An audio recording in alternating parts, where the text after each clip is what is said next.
Ward నుండి స్వతంత్ర అభ్యర్థిగా గాజు గుర్తు సింబల్తో మీ ముందుకు వస్తున్న అందరూ ఆశీర్వాదించి అవకాశం ఇచ్చి వాళ్ళ యొక్క సమస్యల్ని నా ద్వారా నెరవేర్చుకుంటారని ఏం చేస్తారని మనస్ఫూర్తిగా నమ్ముతున్నా.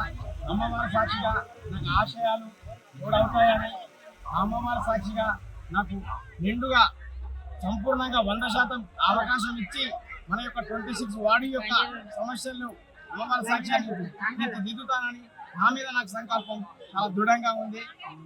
కాబట్టి ప్రజల యొక్క ఆతృత కానీ, ప్రజల యొక్క సపోర్ట్ కానీ, వాళ్ళ యొక్క దీవెనలు ఆశలు చాలా చాలా నా మీద పెట్టుకున్నారు. ఎంత నమ్మకం ఇస్తున్నారంటే ఒక ఇళ్ళకి వెళ్తే వాళ్ళు ఏడుస్తున్నారు, బిడ్డ నువ్వు నాకు కావాలి, కొడుకానికి కావాలి, నీకు పార్టీలో టికెట్ వస్తుంది అనుకున్నాము కానీ పార్టీలో టికెట్ రాలేదు, అది వాళ్ళ కర్మ, నువ్వు కాదు బిడ్డ, 100% నీకు ఉండాల్సింది, సరలేపోని వాళ్ళ దీవెనలు నన్ను పట్టుకొని నిన్న క్యాన్వాసింగ్ లో చాలా మంది ఏడుస్తున్నారు. ఒకరు కాదు, ఇద్దరు కాదు, ఇంటింటికి కంటతాడు పెడుతున్నారు. నా విషయంలో ఇంటింటికి కంటతాడు పెడుతున్నారు. నేను నిజంగా ఎవరికి అయినా సరే కంటతాడు పెట్టిపోయడానికి, అది చూడడానికే ముందుకు వస్తున్నాను.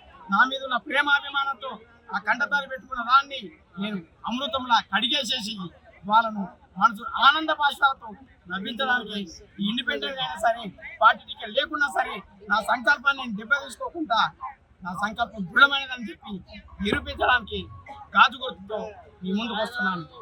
కాబట్టి అందరి సపోర్ట్ ఉండాలని